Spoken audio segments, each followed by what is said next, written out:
Hello students, welcome to chapter revisions sessions. हमने NEET and JEE Main के aspirants के लिए चैप्टर रिवीजन सेशन स्टार्ट किया है एंड हम पहले चैप्टर को क्विकली चेकलिस्ट के फॉर्म में इसको रिवाइज करेंगे एंड इसके साथ साथ इस चैप्टर के पीवाईक्यू के क्वेश्चंस को डिस्कशन करेंगे। अगर चैप्टर रिविजन्स के साथ आप प्रीवियस ईयर्स क्वेश्चंस को इनकॉर्पोरेट कर दें तो आपके एग्जामिनेशंस के लिए ये काफ़ी फायदेमंद होगा, यूजफुल होगा। चलिए स्टार्ट करते हैं। पहला चैप्टर हमने रिवाइज किया था यूनिट्स एंड डायमेंशंस एंड उसी का ये एक पार्ट है एरर एनालिसिस। तो मैं एरर एनालिसिस को लेना चाह रहा हूँ। इसमें देखें तो इसमें एक टर्म है systematic error and random error. यहाँ पर systematic error and random error को हमने इसलिए इनकॉर्पोरेट किया है। अगर आप 2024 एंड 2023 के नीट के पेपर को देखेंगे तो इसके डिफिनीशन से रिलेटेड क्वेश्चंस आया है। तो यहाँ पर अगर आप सिस्टमेटिकली एरर देखें तो it is a consistent and repeatable error whose causes are known and can be minimized। ऐसा एरर जिस वो एरर किस कारण से हो रहा है वो नोन है आपको एंड उसको मिनिमाइज किया जा सकता है। जैसे इसमें पहला इंस्ट्रूमेंटल एरर है। तो अगर आप देखें तो इंस्ट्रूमेंटल एरर में जैसे यूजुअली हमारा जीरो एरर होता है, जैसे मेन स्केल के जीरो एंड वर्नियर स्केल का जीरो कॉन्साइड नहीं कर रहा है, वो राइट साइड में या लेफ्ट साइड में है।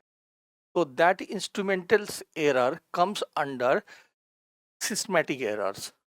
तो आप इसको प्रॉपर कैलिब्रेट करके इस एरर को हटाया जा सकता है। तो जैसे इंस्ट्रूमेंटल्स एरर में आप जीरो एरर कह सकते हैं कि ये एरर हमारा इंस्ट्रूमेंटल्स एरर है। इन्वायरमेंटल एरर में अगर देखें तो आप जिस जगह ऑब्जर्वेशंस कर रहे हैं वहाँ पर टेम्परेचर, प्रेशर या ह्यूमिडिटी का इफेक्ट आ सकता है, तो उस इफेक्ट्स को हम इन्वायरमेंटल एरर करेंगे। एंड दूसरा ऑब्जर्वेशनल एरर है। तो जो एक्सपेरिमेंट कर रहा है उससे ह्यूमन एरर हो सकता है। जैसे वो उसको अगर स्केल की एक्चुअल रीडिंग 5 है और उसकी जगह उसने 4 लिख दिया है, तो इस तरह के आपका ऑब्जर्वेशनल एरर हो सकते हैं। These are in systematic error के कैटेगरी में है। एंड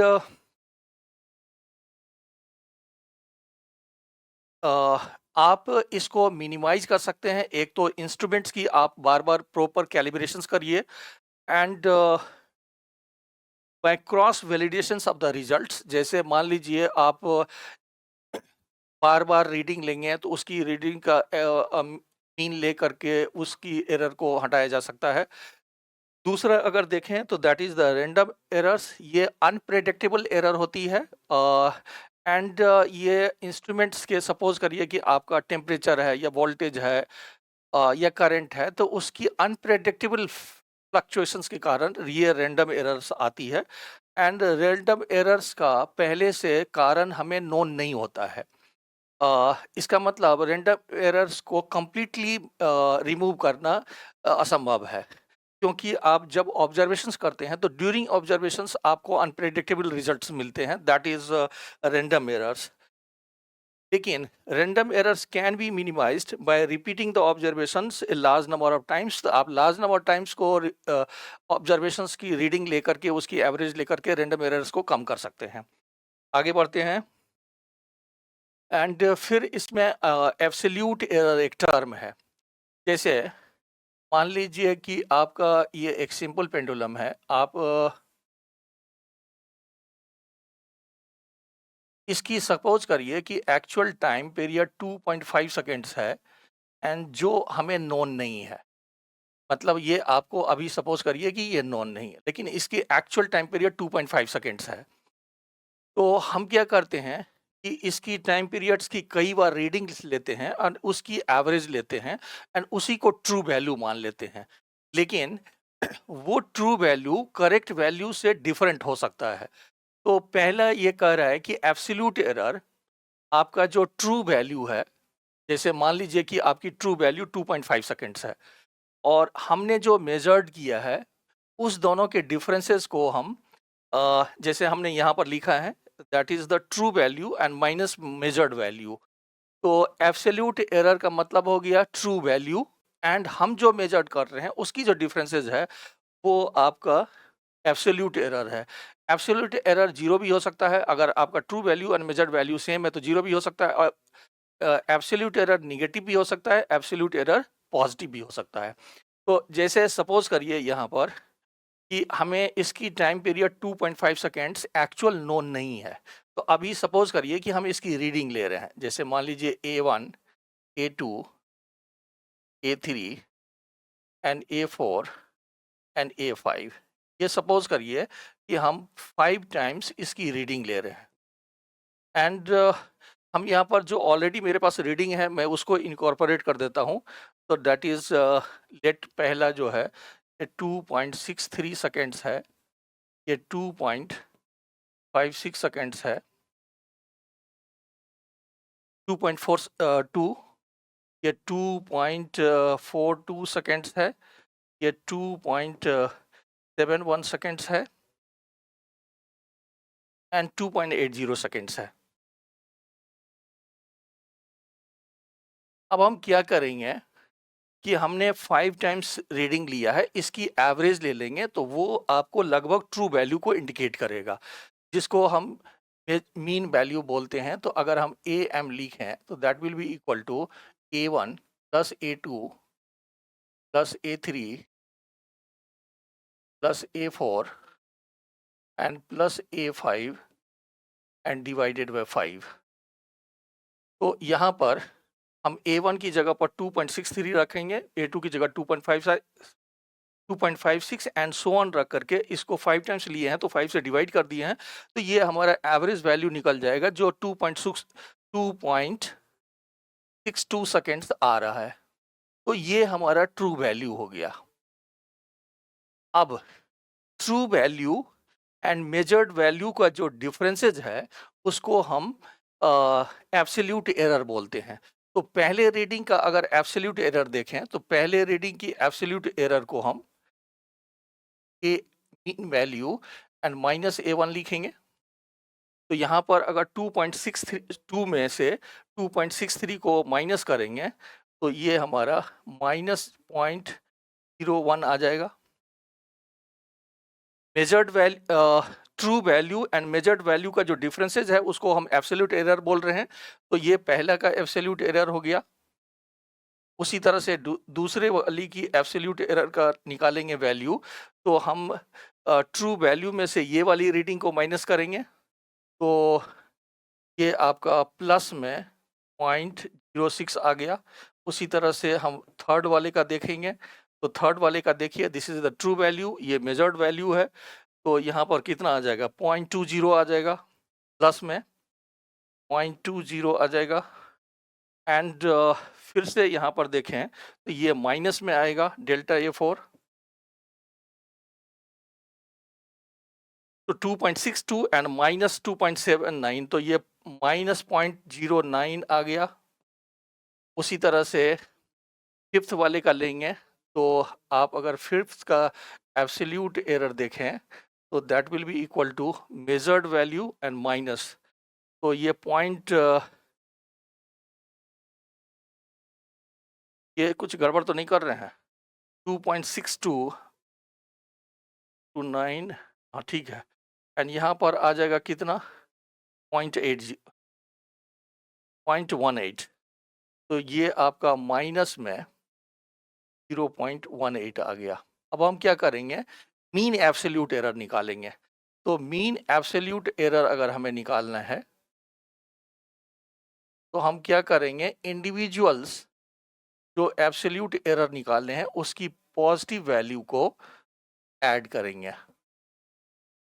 ओनली पॉजिटिव वैल्यू को लेकर के इसको 5 से डिवाइड करके ये कर लेंगे। जैसे यहाँ पर ये नेगेटिव है तो इसकी पॉजिटिव वैल्यू लेंगे, ये दोनों पॉजिटिव ऑलरेडी है।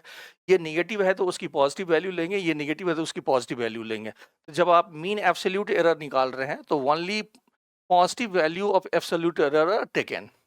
एंड यहाँ पर ये वैल्यू निकाल करके अगर इसकी एवरेज निकालते हैं तो ये 0.11 आ रहा है। इसका मतलब जो हमारी करेक्ट वैल्यू होगी, जो करेक्ट रीडिंग होगा, that will be equal to a m and plus minus mean absolute error. तो यहाँ पर हमारा mean value 2 and plus minus 0.11 ये सेकेंड्स, ये हमारा फाइनल आंसर होगा। फिर से देखिए, आपका एब्सोल्यूट एरर में measured value, true value and measure value का जो डिफरेंसेस होता है that is the absolute error. हमने कई रीडिंग लिया है, सारे रीडिंग का अगर हम एवरेज निकाल लेंगे तो that will be the mean absolute error, and mean absolute error के बेसिस पर आप रिजल्ट निकाल सकते हो। तो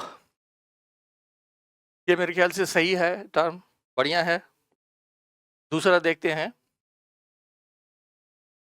कि आप अगर रिलेटिव एरर है यहाँ और फ्रैक्शनल एरर, अगर आप मीन एब्सोल्यूट एरर को मीन वैल्यू से मेजर करते हैं, ये आपका मीन एब्सोल्यूट एरर है और ये मीन वैल्यू है, तो this is the relative error. And relative error को अगर 100 से मल्टीप्लाई कर देंगे तो वो आपका फ्रैक्शनल एरर या परसेंटेज एरर आ जाएगा। तो परसेंटेज एरर में आप रिलेटिव एरर को 100 से मल्टीप्लाई कर देंगे। तो अभी आगे इसको मैं न्यूमेरिकल्स में इनकॉर्पोरेट करने की कोशिश करूंगा।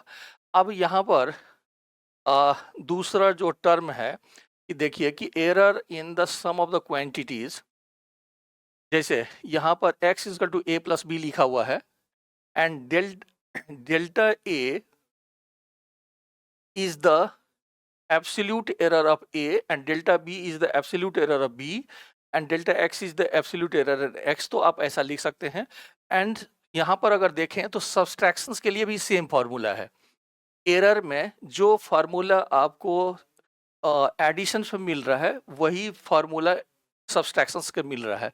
अब एग्जांपल से देखिए, इससे क्लियर हो जाएगा। जैसे मान लीजिए ये कह रहा है कि दो रॉड है, उसमें से एक की लेंथ दिया हुआ है 2.9 एंड प्लस माइनस 0.3, तो ये एरर है। एंड दूसरे की लेंथ दिया हुआ है 4.5 एंड प्लस माइनस 0.2, तो दूसरे का एरर है, ये एक्चुअल है। तो ये कह रहा है कि इस दोनों के इस दोनों रॉड के लेंथ का सम निकालिए विथ एरर लिमिट। तो हम क्या करेंगे, पहले इसका नॉर्मल सम निकाल लेंगे। तो L इजकल टू हमारा L1 एंड प्लस L2 लिख देंगे। तो ये हमारा कितना हो गया, 2.9 एंड प्लस 4.5, तो ये 14 हो गया एंड ये 7। ये 7.4 मीटर, ये जो नॉर्मल एडिशन करते हैं उस तरह का हो गया। अब अगर यहाँ पर डेल्टा एल करेंगे तो फार्मूला के बेसिस पर delta L1 and plus delta L2 करेंगे। एंड ये मैक्सिमम पॉसिबिलिटी लेते हैं, इसीलिए प्लस माइनस दोनों लगाते हैं। तो यहाँ पर plus minus and delta L1 की वैल्यू देखिए 0.3 है एंड इसकी 0.2 है, तो ये आपका प्लस माइनस 0.5 आ गया। इसका मतलब यहाँ पर जो इसकी फाइनल वैल्यू आएगी वो 7.4 and plus minus 0.5 and meter आ जाएगा। तो ये आपकी करेक्ट रीडिंग आ जाएगी। तो नॉर्मल एडिशंस करना है और एडिशंस के लिए ये वाली फार्मूला करना है। अब दूसरे वाले में देखें अगर, तो सब्सट्रैक्शंस में ये एक बॉडी की इनिशियल टेम्परेचर और फाइनल टेम्परेचर दिया हुआ है एंड दोनों का डिफरेंसेस निकालने के लिए बोल रहा है। मतलब यहाँ पर ये आपको टेम्परेचर डिफरेंस निकालने के लिए बोल रहा है। तो initial temperature 57 plus minus 0.2 degree C and दूसरा ये दिया हुआ है। तो आप इसको नॉर्मल तरीके से निकालो। तो हम यहाँ पर थीटा अगर करें तो डिफरेंसेस, तो फाइनल टेम्परेचर में से इनिशियल टेम्परेचर को माइनस कर देंगे। तो ये कितना हो गया, 66 एंड माइनस 57, तो ये कितना आ गया, 9। डिफरेंसेस 9 आ गया। अब यहाँ पर जो मेन समझना है कि delta theta equal to delta theta F and plus delta theta I लिखेंगे। अब यहाँ पर सब्सट्रैक्शंस में यही समझना है कि सब्सट्रैक्शंस में आपको प्लस ही करना है, यहाँ पर माइनस नहीं करना है, क्योंकि मैक्सिमम पॉसिबल एरर हम लेते हैं। तो अब अगर देखेंगे तो यहाँ पर कितना आ गया, प्लस माइनस ये आ गया 0.4 एंड ये कितना आ गया 0.2, तो ये आपका प्लस माइनस 0.6 आ गया। एंड अगर हम इसके डिफरेंसेस का अगर करेक्ट वैल्यू लिखने की कोशिश करें तो differences will be 9 and plus minus 0.6 and degrees. फिर से देखिए, आपको कुछ नहीं करना है, सब्सट्रैक्शंस के लिए एरर को फाइंड करने के लिए वही फार्मूला लगाना है जो कि हमने एडिशंस के लिए लगाया है। तो स्टूडेंट्स यूजुअली यहाँ पर एरर कर सकता है कि आपको यहाँ पर माइनस है तो आप यहाँ पर माइनस करने की कोशिश करोगे, एंड जैसे ही माइनस करने की कोशिश करेंगे तो ये हमारा गलत हो जाएगा। मेरे ख्याल से सही है। चलिए आगे बढ़ते हैं। फिर यहाँ पर देखिए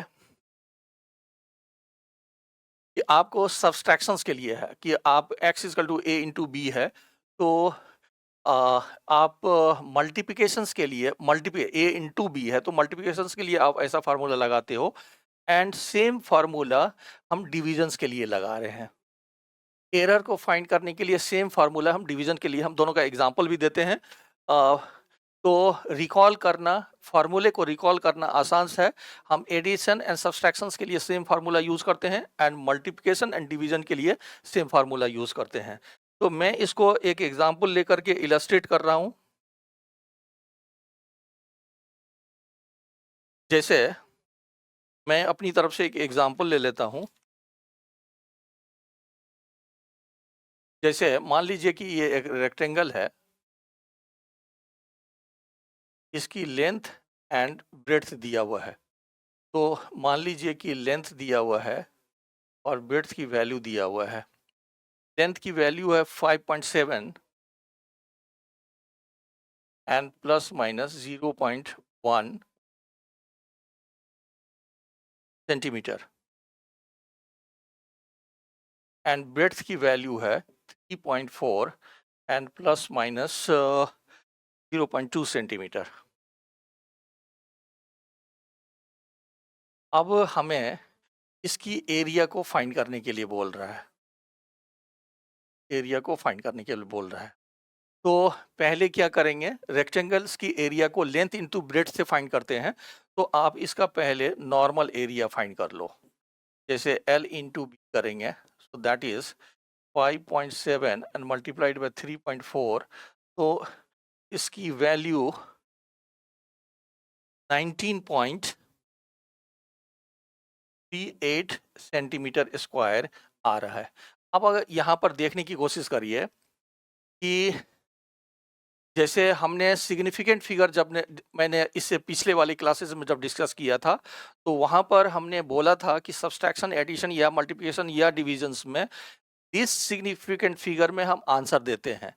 तो यहाँ पर अगर देखोगे तो जिस क्वांटिटी को हम मल्टीप्लाई कर रहे हैं उसकी लीस्ट सिग्निफिकेंट फिगर 2 है। इसका मतलब इसकी जो आंसर होना चाहिए वो लीस्ट सिग्निफिकेंट फिगर में होना चाहिए। तो अगर यहाँ पर राउंड अप करोगे तो ये 9.4 लिख सकते हैं, लेकिन इसमें सिग्निफिकेंट फिगर 3 है अभी, एंड 4 को राउंड अप करेंगे तो ये ओनली 19 बच जाएगा। तो ये 19 सेंटीमीटर स्क्वायर रह जाएगा।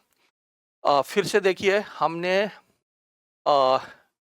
Correct significant figure in calculations करके हमने पिछले क्लासेस में ये डिस्कस किया था। तो यहाँ पर जो सिग्निफिकेंट फिगर है वो 2 है, इसीलिए 2 सिग्निफिकेंट फिगर में हमारा आंसर होना चाहिए। अब अगर यहाँ पर देखें तो यहाँ पर जो फॉर्मूला है उसके बेसिस पर डेल्टा ए अपन ए को हम क्या लिखेंगे, plus minus delta l divided by l and plus delta b and divided by b लिखेंगे।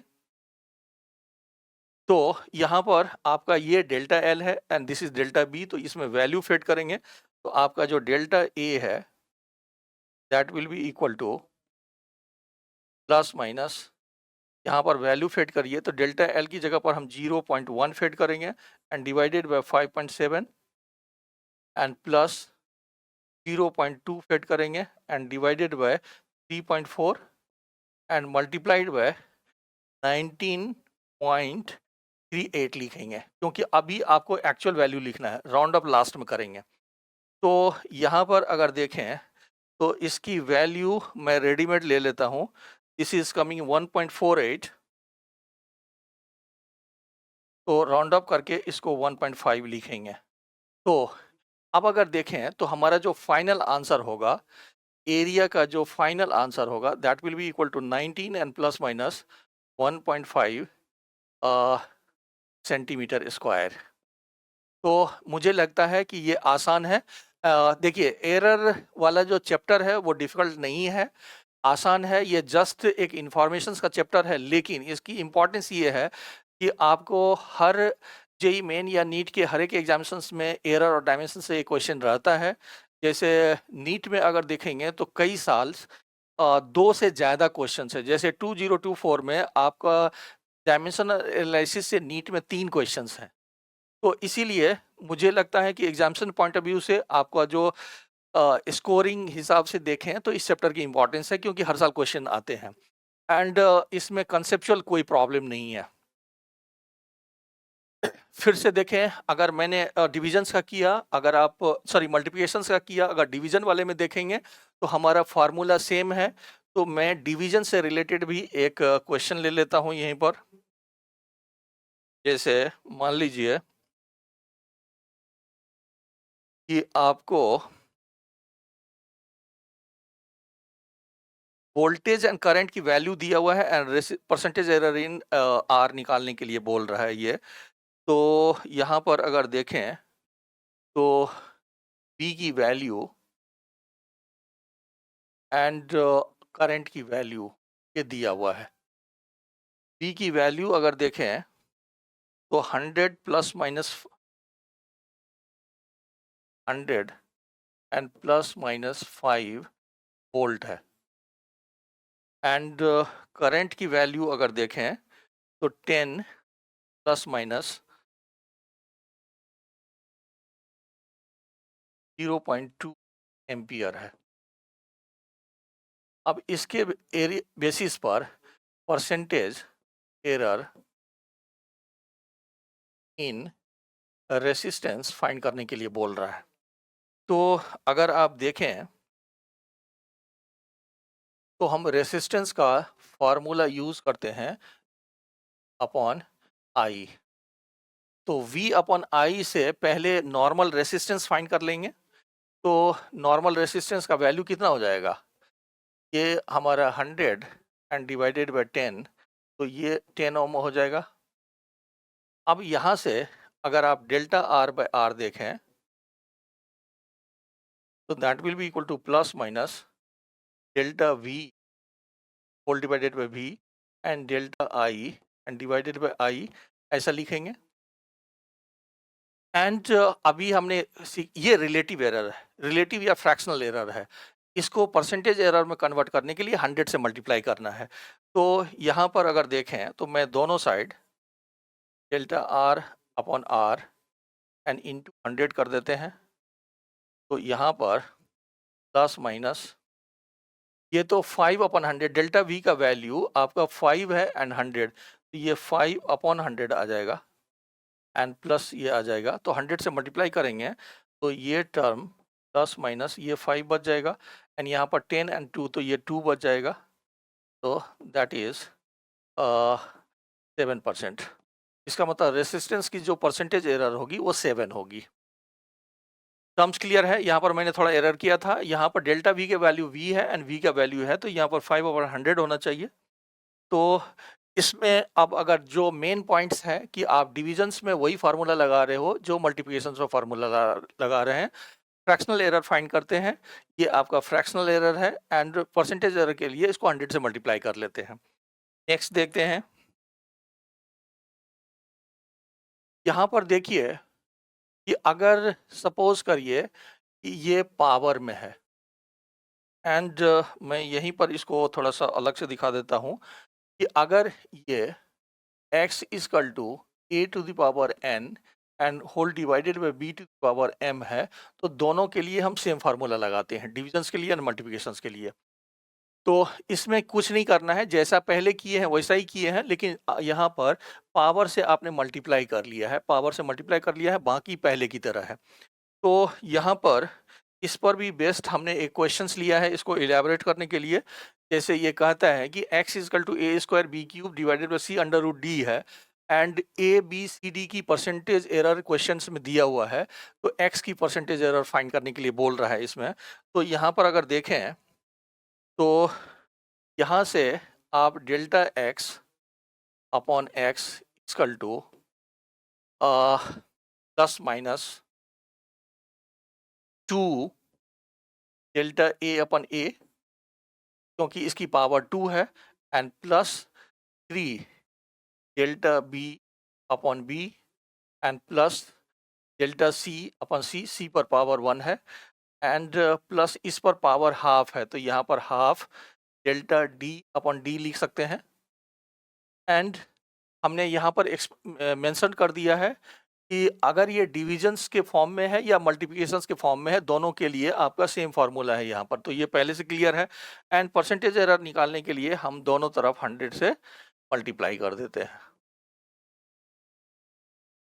अब अगर देखेंगे तो delta A upon A into 100 की वैल्यू 2% है, तो हम यहाँ पर लिख सकते हैं plus minus 2% and plus 3, and delta b upon b into 100 आपका 1% है, तो this is the 1%, and plus delta c upon c into 100 is 3%, and plus half delta d upon d into 100 4% है, तो यहाँ पर 4% आ गया। तो अब अगर देखें तो ये 2 हो गया, यहाँ से इसको 2 लिख सकते हैं, 3 2 5 3 2 8 एंड 2 10, तो ये 10% आ सकता है।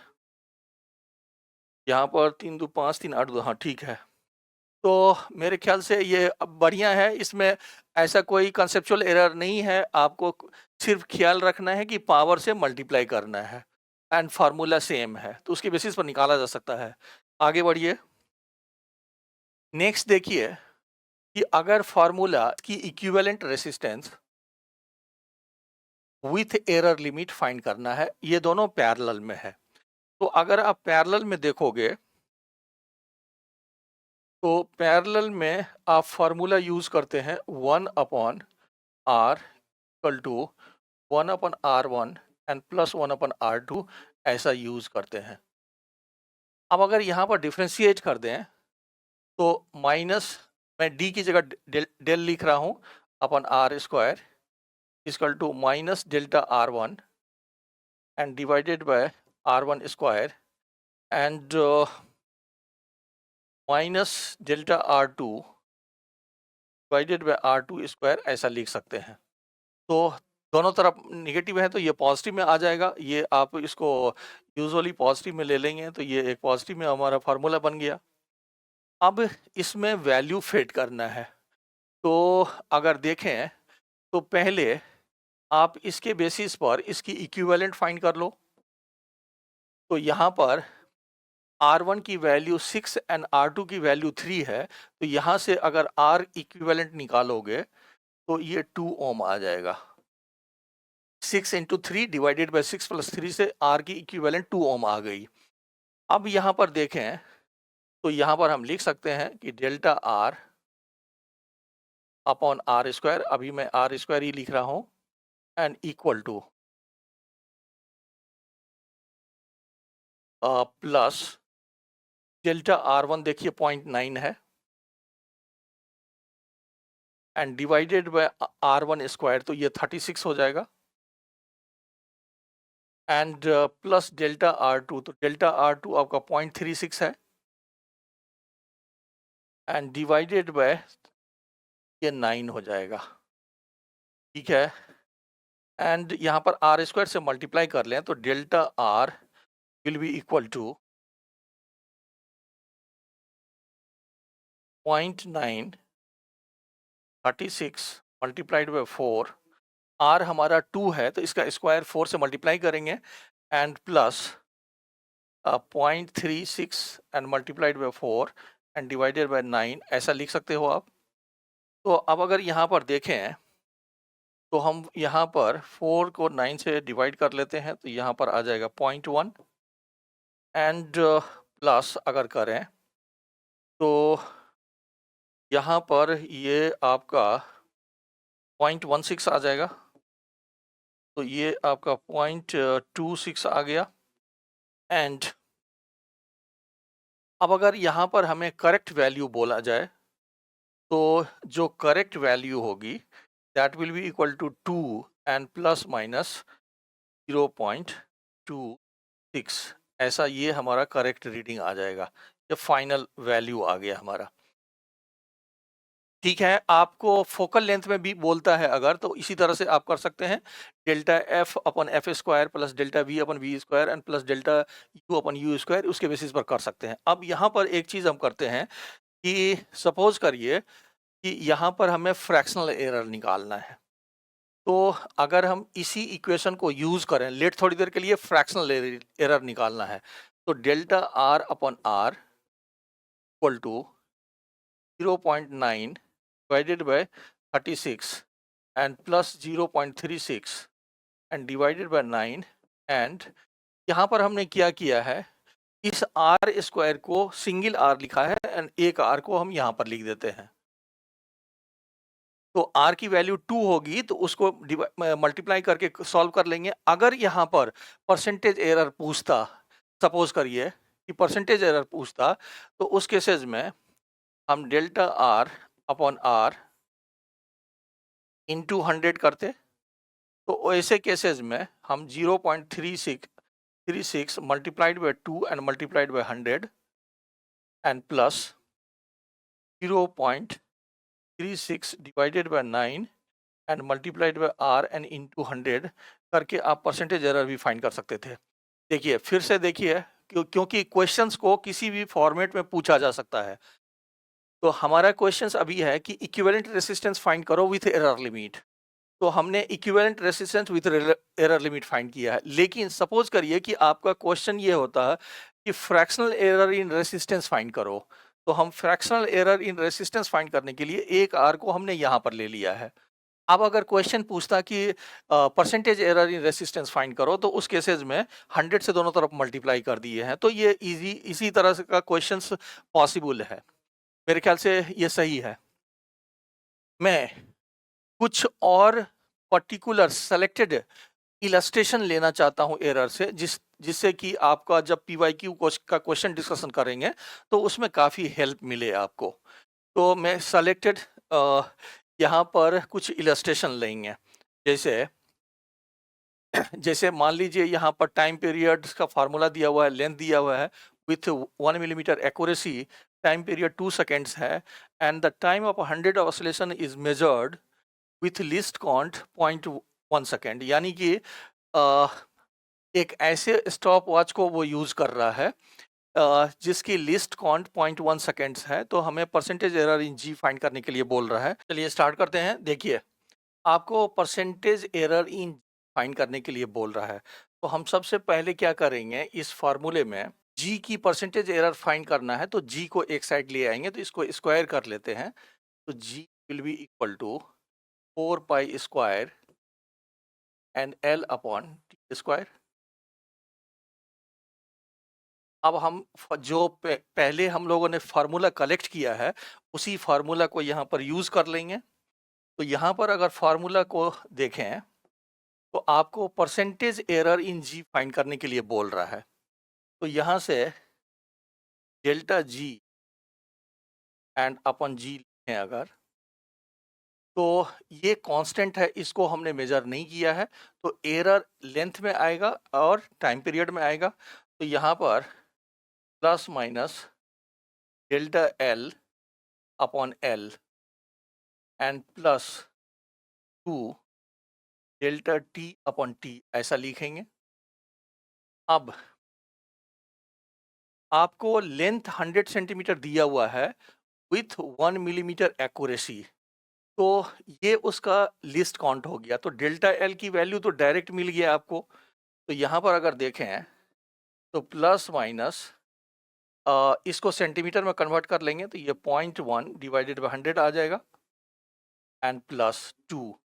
अब यहाँ पर स्टूडेंट्स को कंफ्यूजन है, मैं उस कंफ्यूजन को दूर कर देता हूँ कि आप डेल्टा टी तो क्लियर है आपका, delta t is given to you 0.1 seconds, लेकिन यहाँ पर टाइम पीरियड जो है वो 2 सेकेंड दिया हुआ है। तो अगर आप यहाँ पर डेल्टा टी की जगह पर 0.1 एंड टाइम पीरियड की जगह पर 2 सेकेंड लिखोगे तो गलत हो जाएगा, क्योंकि आपका जो टाइम ऑफ 100 ऑसिलेशंस मेजर किया है वो। तो अगर टाइम ऑफ ऑब्जर्व टाइम देखें यहाँ पर, अगर हम ऑब्जर्व टाइम देखें तो that will be equal to 100 oscillations का टाइम हो जाएगा 200 सेकेंड्स, एंड इस ऑब्जर्वेशन टाइम में जो उसने एरर किया है दैट इज द 0.1 सेकेंड। तो जो ऑब्जर्व टाइम है आपका that is 200 and plus minus 0.1, ये इतना सेकेंड आपका ऑब्जर्व टाइम है। तो यहाँ पर डेल्टा टी की वैल्यू तो 0.1 लिखेंगे, लेकिन जो टाइम है ऑब्जर्व टाइम है उसकी वैल्यू हम 200 लेंगे। जैसे ऑब्जर्व टाइम यही हो गया तो ये डेल्टा टी हो गया, ये ऑब्जर्व टाइम हो गया। तो यहाँ पर स्टूडेंट्स ये एरर नहीं करे, क्योंकि यहाँ पर ये स्टूडेंट एरर करता है 0.1 एंड डिवाइडेड बाय, यहाँ पर 2 नहीं लिखेंगे, यहाँ पर 200 लिखेंगे, क्योंकि क्वेश्चंस में ये दिया हुआ है कि वो टाइम जो है वो 100 ऑसिलेशंस का मेजर कर रहा है।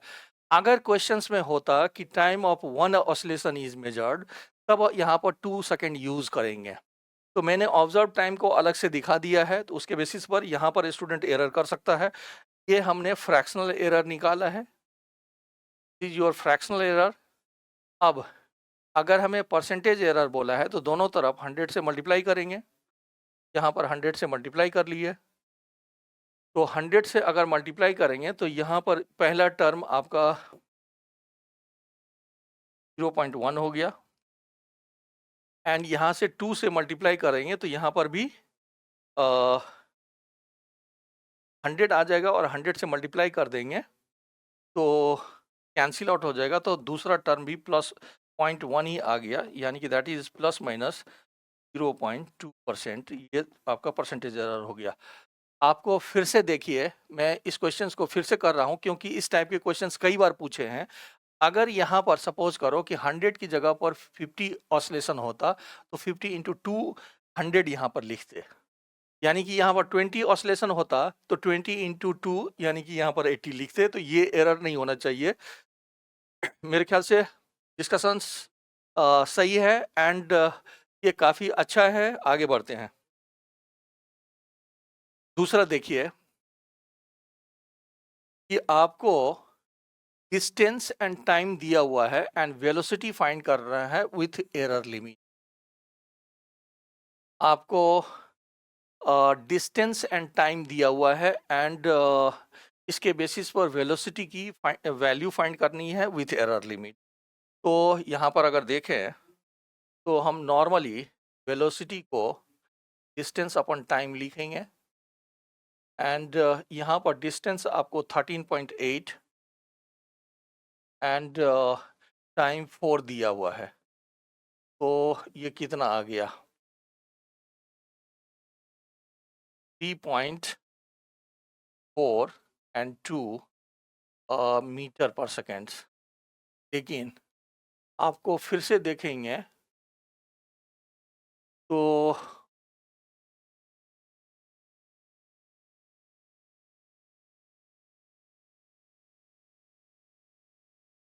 सिग्निफिकेंट फिगर को भी काउंट करना होगा आपको। यहाँ पर मैं 4.0 लगा देता हूँ, सिग्निफिकेंट फिगर 2 हो जाएगा, तो इसको मैं 2 सिग्निफिकेंट फिगर में कन्वर्ट कर देता हूँ, यानी कि 3.4 मीटर पर सेकेंड कर देते हैं। ये अगर एरर नहीं होता तो विथ एरर लिमिट हमें आंसर करना है। तो यहाँ पर फॉर्मूला अगर लगाएंगे तो delta V upon V will be equal to delta D upon D and plus delta T upon T. तो delta V will be equal to delta D का वैल्यू है 0.2 एंड ये है 13.8 एंड प्लस डेल्टा टी कितना है 0.3 and यहाँ पर 4.0 है, एंड v से मल्टीप्लाई कर लेंगे तो v कितना है हमारा 3 पॉइंट, यहाँ पर एक्चुअल वैल्यू रखेंगे तो ये 3.42 है। एंड इसके बेसिस पर इसको सॉल्व कर लेंगे। जो भी आंसर आ जाए, मैं आंसर यहाँ पर नहीं लिख रहा हूँ लेकिन यहाँ पर आंसर लिख, ये सही है। नेक्स्ट क्वेश्चन की तरफ बढ़ते हैं। Acceleration due to gravity is 10 meter per second square. Units of length and time are changed to kilometer an hour. The numerical value of accelerations becomes. तो यहाँ पर अगर देखें तो हम लोगों ने यूनिट्स एंड डायमेंशन वाले केसेस में n1 u1 equal to n2 u2 करके हमने फार्मूला फाइंड किया था। तो यहाँ पर देखिए, हमें acceleration due to gravity 10 metre per second square given है। Units of length and time are change to kilometre an hour. Kilometre hour numerical value of acceleration becomes. तो यहाँ पर हम लोगों ने पिछले क्लासेस में इस तरह का डिस्कशन किया था, n1 u1 equal to n2 u2। तो इसके बेसिस पर अगर हम n2 को लिखना चाहें तो n1 is given to 10, and यहाँ पर अगर देखेंगे तो L1 upon L2 whole to the power 1 and 1 upon T and to the power -2 के बेसिस पर। तो अब अगर हम n2 को लिखें तो n2 इक्वल टू 10, एंड ये मीटर में है, एंड इसको कह रहा है वो किलोमीटर में लेने के लिए। तो ये किलोमीटर हो गया एंड टू द पावर 1 है, एंड यहाँ पर ये सेकेंड है और ये आपका आवर में है, तो इस पर पावर -2 है। तो अब अगर फिट करें तो 10 and metre and divided by 10 to the power 3 metre and second, and यहाँ पर कितना लिखेंगे, तो पावर 2 है, तो आवर को लिखेंगे अगर तो ये 3600 and whole to second and to the power -2 लिखेंगे। तो ये कितना आ जाएगा n2? n2 will be equal to 10 and into 1 by 10 to the power 3 and multiplied by -2 है तो ये ऊपर चला जाएगा, तो ये 3600 एंड मल्टीप्लाइड बाय 3600 आ जाएगा। तो यहाँ पर अगर देखें तो यहाँ से एंड डबल जीरो कैंसिल हो जाएगा, ये कितना आ गया, डबल जीरो एंड ये कितना आ जाएगा 1296, ये 1296 एंड डबल जीरो। तो n2 की वैल्यू यानी कि आपका जो 10 मीटर पर सेकेंड स्क्वायर है, अगर लेंथ एंड टाइम को किलोमीटर एंड आवर में रेस्पेक्टिवली कर लें तो ये 10 मीटर पर सेकेंड स्क्वायर की वैल्यू इतना आ जाएगा।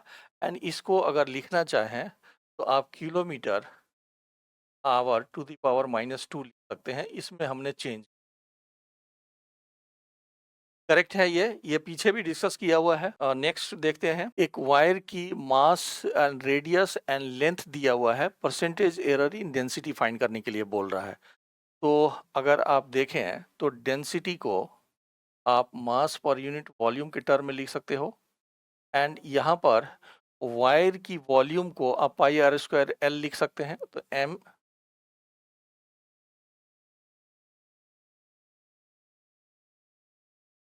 ये हमारा मास, एक second, density is equal to mass per unit volume, and यहाँ पर वॉल्यूम को हमने पाई आर स्क्वायर एल के फॉर्म में लिख दिया है, एंड डेंसिटी की हमें परसेंटेज एरर फाइंड करने के लिए बोल रहा है। तो आप delta rho upon rho equal to delta m divided by m plus 2 delta r divided by r and plus delta l divided by l, ऐसा लिख सकते हैं। तो यहाँ पर अगर डेल्टा रो अपन रो को लिखने की कोशिश करें तो पहले एरर निकाल लेते हैं, फिर देखते हैं। डेल्टा एम देखिए कितना है, 3 into 10 to the power -3 divided by 0.3 and plus 2 delta r देखिए कितना है, 5 multiplied by 10 to the power minus 3 and divided by 0.5 and point यहाँ पर देखें अगर तो 6 multiplied by 10 to the power minus 2 and divided by 6, ये आपने फ्रैक्शनल एरर निकाला है। तो अब अगर यहाँ पर देखें तो यहाँ पर 0.3 को आप हटा करके 10 से मल्टीप्लाई कर सकते हैं, 0.5 को हटा करके यहाँ पर 10 से मल्टीप्लाई कर सकते हैं। तो इस 10 to the power minus 2 throughout common आ जाएगा, तो ये 10 to the power minus 2 and यहाँ पर 3/3 1 बच जाएगा, ये आपका 2 बच जाएगा एंड ये 1 बचेगा। एंड परसेंटेज एरर फाइंड करने के लिए delta rho upon rho and into 100 and यहाँ पर फिर से 100 करेंगे, तो यहाँ पर 10 टू द पावर माइनस 2 ये कैंसिल हो जाएगा, तो आपका 4% आ जाएगा। अब अगर यहाँ पर देखें तो किसी पर्टिकुलर क्वेश्चंस में हो सकता है कि आपका कैलकुलेशंस थोड़ा आसान हो जाए, लेकिन सभी क्वेश्चंस में हमारा कैलकुलेशन आसान रहेगा ऐसा ज़रूरी नहीं है, लेकिन वो डेटा थोड़े आसान दे भी सकते हैं। अच्छा है, मेरे ख्याल से ये बढ़िया है, आगे बढ़ते हैं। ठीक है, दैट्स ओवर। और ये हमारा यहाँ पर चैप्टर एंड कर रहा है। अब अगर देखें तो इस जो हम लोगों ने यहाँ पर addition, subtractions, multiplications and divisions का फार्मूला सीखे विथ पावर, जो एरर का फार्मूला है उसके बेसिस पर हमने कई सारे इलस्ट्रेशंस किया। अब इसके बेसिस पर अब प्रीवियस ईयर्स के क्वेश्चंस को अगर सॉल्व करेंगे तो वहाँ पर देखेंगे कि प्रीवियस ईयर्स क्वेश्चंस में कुछ वो नया करने की कोशिश करता है। तो उस नए के बेसिस पर अगर इस डिस्कशन के बेसिस पर अगर प्रीवियस ईयर्स क्वेश्चंस के डिस्कशन को ऐड कर दें तो मेरे ख्याल से एरर से जेई मेन एंड नीट में क्वेश्चंस एस्केप करेगा, इसकी प्रोबेबिलिटी बहुत कम है। मैं स्टूडेंट से फिर रिक्वेस्ट करता हूं कि आप कंटिन्यूसली चैनल को सब्सक्राइब करते रहिए एंड आप अपडेटेड वीडियो से, जो लेटेस्ट वीडियो